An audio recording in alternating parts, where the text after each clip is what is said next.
Hi friends! கழுவேற்றம் பற்றி ஏற்கனவே ஒரு பதிவில சொல்லியிருப்பேன். அந்த வரிசையில இது 2வது பதிவு. வாங்க வீடியோக்குள்ள போலாம்.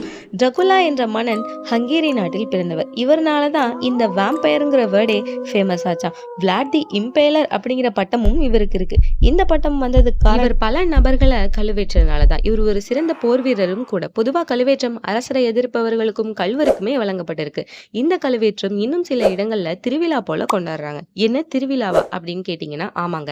நாட்டார் தெய்வமா வழிபடும் காத்தவராயன் தொன்ம கதையில கல்வெற்றம் குறித்து வரதுனால இந்த நிகழ்வை குறிக்க ஆண்டுதோறும் காத்தவராயன் கல்வெற்ற விழா நடைபெறுது. இன்னும் மகாபாரதத்துல ஒரு துணைக்கதையா, அப்புறம் பெரிய புராணம், கீராவோட கோபல்ல கிராமம் என்ற புதினத்துல கூட கல்வெற்றம் பற்றி குறிப்பிடுறாங்க. இந்த அனைத்து தகவலுமே நமக்கு என்ன உறுதிப்படுத்துதுன்னா, இப்போது இது புழக்கத்துல இல்லைனாலும் மன்னர் காலத்துல இது ஒரு மிகப்பெரிய இடத்தை பிடிச்சிருக்கு அப்படிங்கிறத யாராலும் மறுக்க முடியாது. இப்ப நான் உங்ககிட்ட ஒண்ணு கேட்கிறேன்.